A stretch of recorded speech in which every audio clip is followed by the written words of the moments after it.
Scott Kelly, welcome to the Astroben podcast. How are you? I'm good, Astroben. How are you? I'm very good. Thank you so much for your time today. It's genuinely an honor to speak to you. You're very much an inspiration to me, and I can't actually believe I'm talking to you. That's pretty crazy. Uh, so let's go straight into it. If you close your eyes and think back, can you remember what it felt like in the ISS? How easy is it for you to go back there mentally? For people that are just listening to this in audio only, you are literally closing your eyes, so that's great. What does it smell like? What's the temperature like? Can Yeah. you can you remember the feel of being on the ISS? On one hand, it can be, comfortable, temperature wise. It's definitely a cool environment. It's a magical place when you get up there. You're like, wow, this is like the most amazing place I've ever been, between the view and the floating and the concept of flying around the Earth at 17,500 miles an hour in this massive, massive space station is just like kind of mind blowing. Having said that, there are some uncomfortable things about it. When you're floating, everything in your body is floating. Your digestive system floats inside of you. Your blood is floating inside your body. It's no longer being pushed to the lower parts of your limbs, your legs, and as such, you feel like your head is kind of full with blood. Um, that could be uncomfortable. That actually, even after being there nearly a year, never quite went away. The carbon dioxide can be high. Um, Although I have learned recently that NASA's done a very good job and the other international partners a very good job of bringing that down to more comfortable levels. And then, stuff is just more challenging to do when everything floats. Just about everything is more challenging, with two exceptions. One is moving objects that are very heavy because they no longer have weight, they still have mass. So you have to be careful. And then, getting your body in just these unusual positions to repair things. Mm. If you can imagine yourself trying to hook up an Xbox or something to the back of your TV, sometimes that can be challenging because of the position you can put your body in gravity is not like it is in space. And when it's, an infinite number of opportunities, it makes certain access things kind of easier. But overall, it's just, really just, like I said, a magical place, an incredible experience to be working on something that is important like that with your colleagues and friends. I actually just got a call yesterday from Kjell Lindgren, who's on the space station, and we talked for, man, probably about 30 minutes. And everything's going great up there, by the way. And yeah, it was just a real privilege to be a part of. Incredible. How did you have that call? Was it on a satellite phone or was it just like this done over the internet? It's kind of like a voice over IP call. It works really well. It's actually gotten better since I was up there last 6 years ago, where now when I was there 2010, there was a noticeable delay. In 2016, there was still a noticeable delay, but it got better. Now Mm. there's no delay at all. It's like talking on a cell phone to a person, but like Wi-Fi calling, I guess.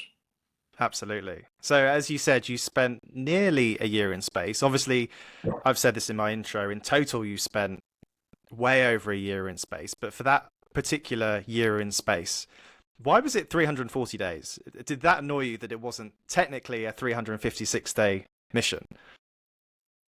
Yeah, if it was up to me, I would have, flown another 25 days to make it a full year, but it's not up to me.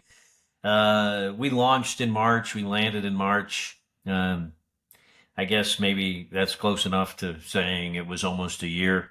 Why it wasn't an exact year, it was not by design either way. It has to do with the transportation schedule to and from the space station. And in my case, I flew up there on a Russian Soyuz. I landed on a Russian Soyuz, and it had to do with Soyuz schedules. Sometimes they don't like to land in certain months, certain times of the months, especially in the spring and fall, where it can be really muddy in Kazakhstan. Mm. Makes the the recovery of the crew and the capsule challenging when the ground is really muddy. So certain times in the spring and fall they try to avoid. Also, they have to avoid other launches and a lot of factors involved. My desire of staying there for an entire year is not one of the considerations. Fair enough. So you spent, you spent basically a year and landed on March the 1st, 2016. Looking back over that year, what was your favorite day if you had to pick one? Apart from the day you returned, because I'm sure that's obviously there's a lot of emotion there seeing your family again. But was there one day whilst you were in the International Space Station that was just the most memorable? Probably the first spacewalk I did. So even though it was one of the hardest days I've had in space, it was also one of the most rewarding, the coolest. Uh, it's kind of type two kind of fun though. Type one fun is the fun that you have when you're like riding a roller coaster maybe, and it's fun at the time while you're doing it, it's fun.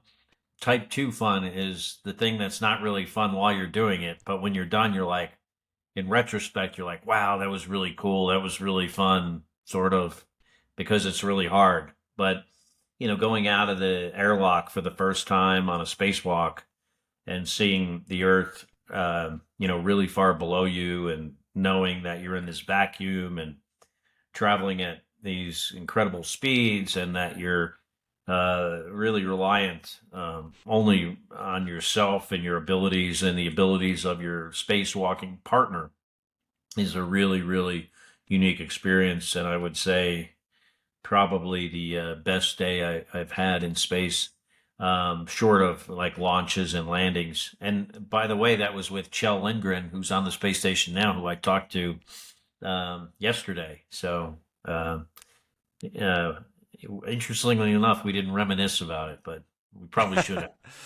Fantastic. Is there a and going the other way? Is there a day which you not wish you could forget, but obviously over the course of the year, everyone has particular hard times. But was there a particular moment that uh, sort of sticks in your memory? And remember, I've read your book and I loved your book, so it doesn't necessarily have to be something that's in the book. But Yeah. when did you really feel the distance? Well, my on the year-long flight, I didn't have uh, really tough days from like a family perspective. Certainly on my 6-month flight, I mean, the most challenging day I had from like an emotional, I guess, perspective would be when my sister-in-law, Gabby Giffords, was shot in 2011, January 2011, and I was on the space station. So nothing even close to that. So kind of hard for me to come up with a thing on the year-long flight that was a particularly um, bad day. I really, to be quite honest, can't even think of really anything. I would Completely. have stayed longer if I had the option. I believe that. How did you deal with the early lockdowns of COVID? I try not to talk about COVID at all to Mm. anyone, but whilst isolation was a novelty and a challenge for many people, how did you deal with it? Did people start asking you for advice? What do I do? I'm locked in my house. How do I stay sane? I think the experience as an astronaut, particularly long duration flight on the space station, prepared me pretty well for dealing with the challenges that COVID presented to us all around the world. Having the skills that I learned up there, I shared with people. I actually wrote a New York Times op-ed about it, and things that you could do to make your experience more tolerable, I guess, and function well in that challenging COVID lockdown times. But things like following a schedule that is very varied in its activities. Like when you're on the space station, you go to sleep, you're at work, you wake up, you're still at work, you're at work all the time. That's not a healthy way to live. So you have to schedule things into your calendar that are not work related. And if you don't schedule them, I find that you don't do them. Things like exercise or getting outside if you can, distractions of hobbies, talking to friends and family and communicating with them. Um, just like, your personal health is Mm, important when you're in that kind of stressful situation. It actually suppresses your immune system. And the last thing you want in a pandemic is a suppressed immune system. So getting, nutrition, exercise, things like that. And also, trusting the experts. Everything we did at NASA was not rocket science. But when it was rocket science, you need to rely on the rocket scientists to give you your advice, not, your friend's cousin that you saw on Facebook that came up with a cure for COVID. I mean, right. it's ridiculous. You don't go to that friend's cousin when you need like heart surgery. Why would you go to them when you want to cure or help with, a pandemic or an illness? So know who the experts are and rely on them. And if you do that, if we all did that in the beginning, right? If we would have, for a few months, if the whole world would have just said, okay, I'm going to listen, believe the experts, this would be gone. We wouldn't be dealing with this now for probably going to deal with this for the next 10 years, um, if not longer, perhaps. Who knows? We just don't know. It's going to be, it's endemic. So, I agree. um, yeah, And my with kid just got COVID for the second time. She's mm, despite being, vaccinated multiple times, she's, suffering through COVID again. So, I think trusting the experts are important. But yeah, I learned a lot of stuff, I think, from being an astronaut that is applicable in these challenging times.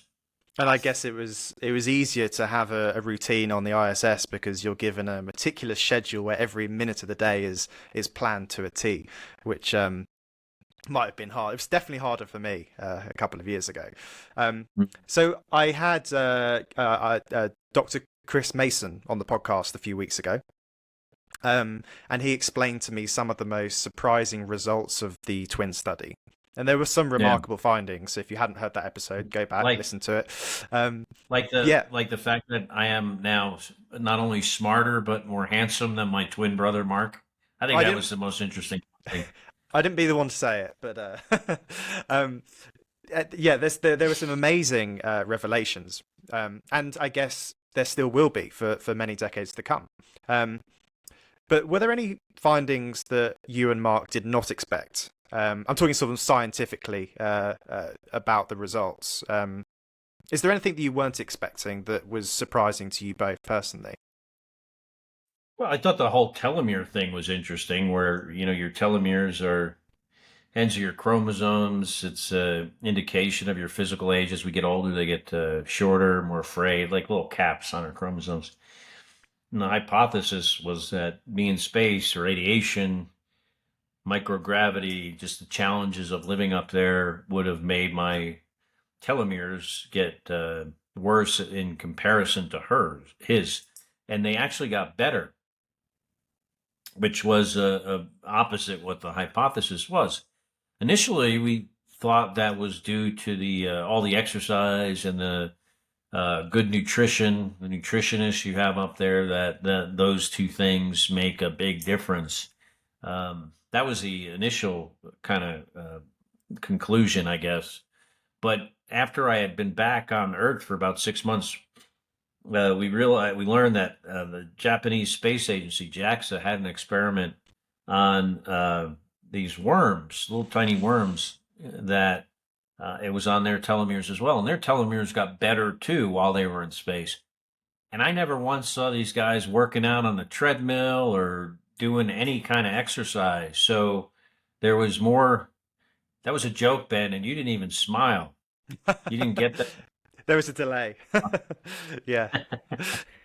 I, I never saw those guys working out. So there's more to that than meets the eye. As it turns out, they think it's a certain amount of radiation can have a odd positive effect, like kind of stimulating your telomeres to grow. So that was interesting.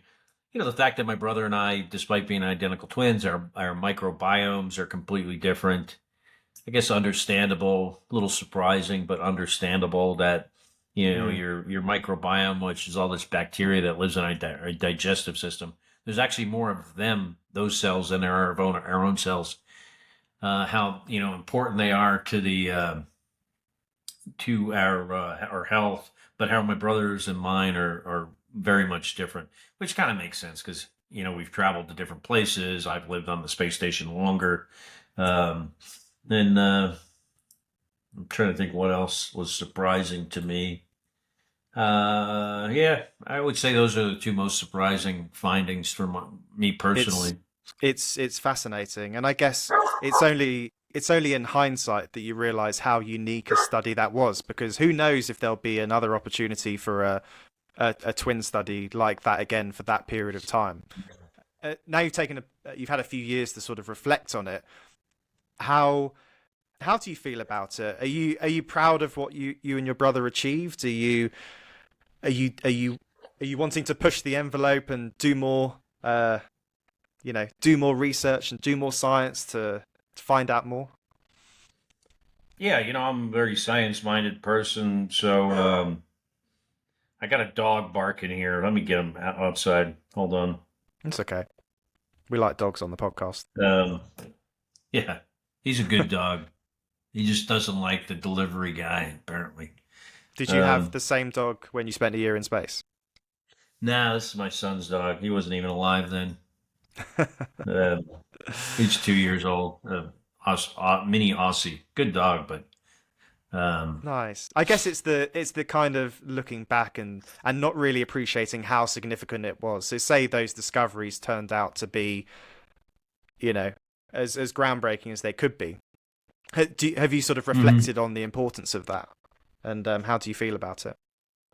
Because it is such a unique experiment. I was proud to be a part of the space program in general. I mean, it's a privilege.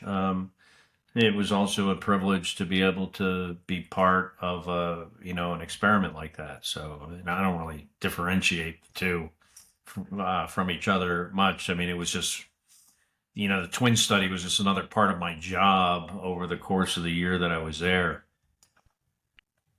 Absolutely. So thinking about humanity venturing further into the cosmos, what sort of person do you think has the right stuff, say, for a mission to Mars? Yeah, I think it's a 9 month each way. What qualities do you think NASA, SpaceX, or any other company looking to send crew to Mars? What will they look for? Will it be a sort of ex fighter pilot, um, test pilot? Is that the sort of person you want on that longer mission? Do you think, or do you think maybe that will change if it's a longer mission time? Well, I think diversity is good. I think it's important to have people that have different perspectives, different thoughts, different ideas, different ways of approaching things and solving problems. It's also important. You're gonna, in such a challenging environment, a challenging mission, you're gonna need a strong leader. You'll also need strong followers, good teammates. You'll need, depending on the design of the spacecraft, probably some kind of pilot or test pilot, perhaps. I think is, because any mission to Mars is not going to have a very mature system and mature vehicle, so it will be a flight test mission. So having someone with a flight test background is important. If you're going to be required to manually control a lander or other space vehicles in orbit, docking, undocking, returning to the Earth potentially manually, you're going to need someone with very strong piloting skills, probably two people, right? Because you have to Mm, have redundancy.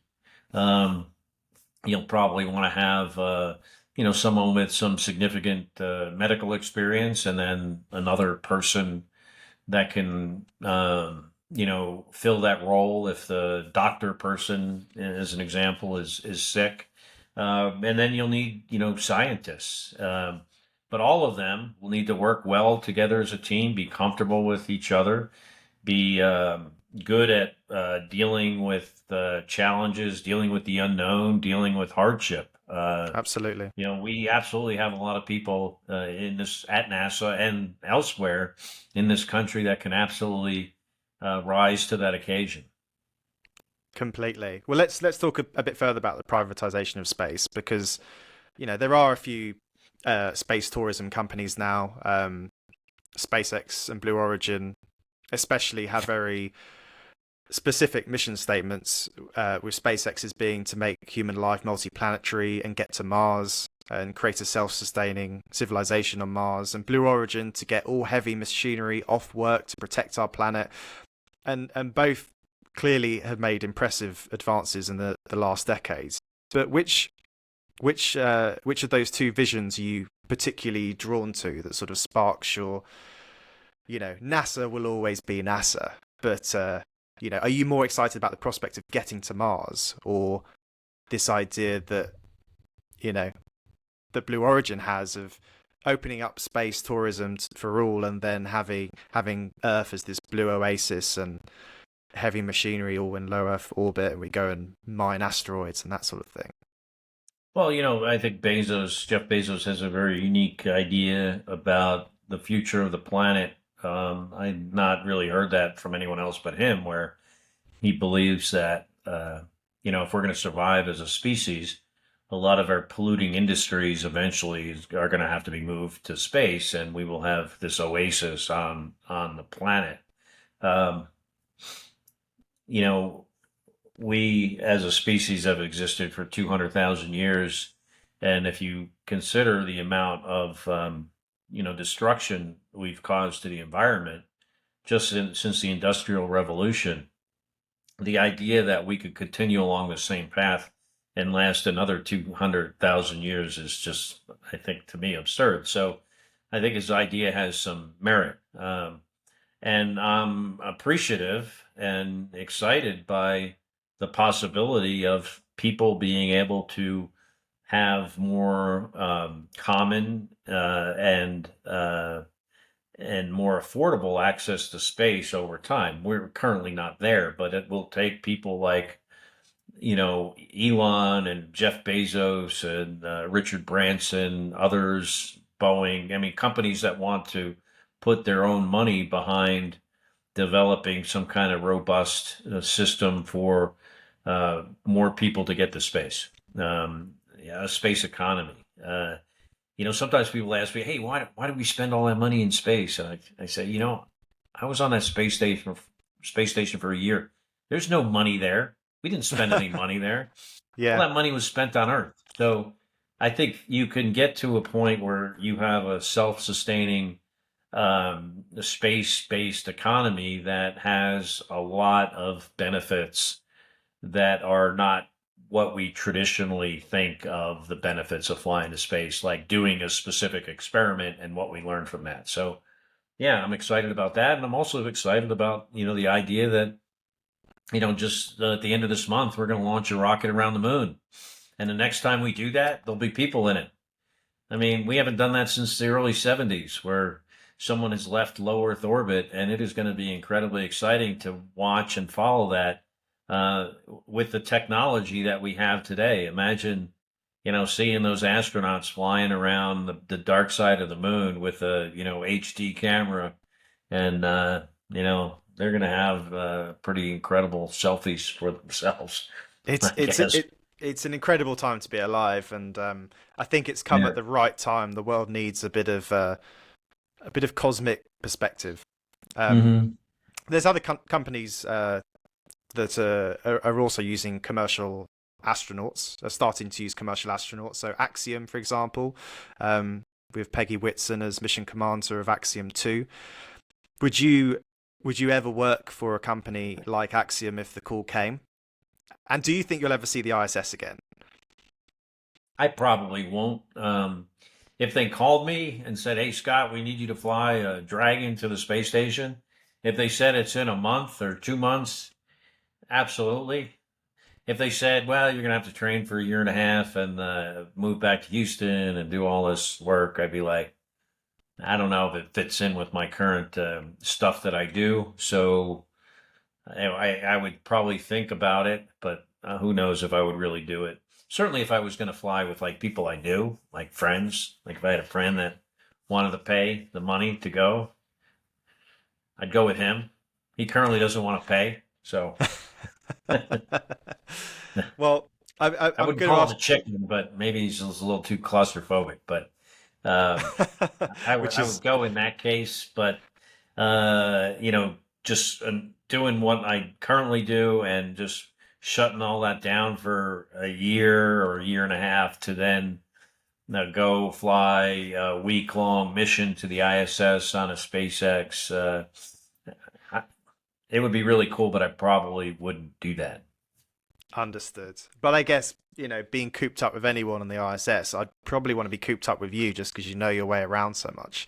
Um, so I'm going to ask you, how do you feel about the Russians leaving the ISS by 2024? I guess it must be hard because you spent so much time in Russia. You have Russian friends, colleagues, and the whole situation is pretty heartbreaking.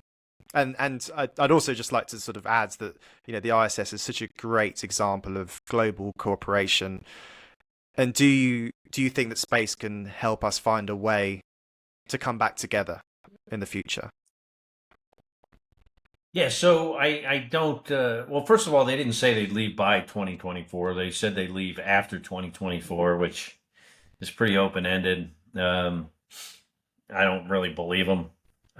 They say a lot of things that they don't follow up on, I would say. I hope they stick around until the logical end of the space station program because it served a great purpose since we started building it, and that is to cooperate with a country like Russia. One of the purposes, a country that we have historically not been very friendly with. So it gives us a way to engage their scientists and engineers in something peaceful. Um, and then if they were to leave, it would make NASA's job really, really hard keeping it flying.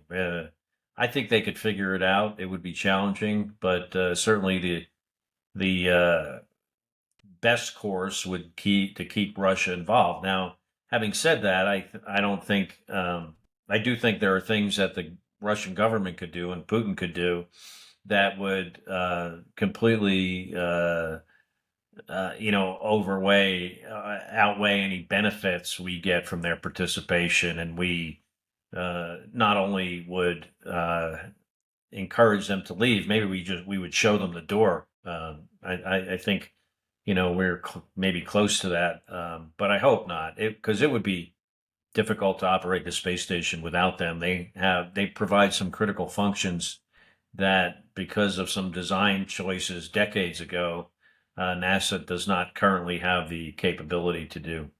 Hmm. When you spent a year in space, you photographed and documented your journey, and you're releasing a fabulous book at the end of October called Infinite Wonder, which to me is like the ultimate coffee table book. Um, where did your Have you always been interested in pictures? Because I know you also did an NFT project as well around Mm. pictures. So was that something you were thinking about during your year in space? Is the content and how to promote space back on Earth by using this visual work? Well, I wasn't considering publishing a picture book, which I did a couple of years ago. One you mentioned.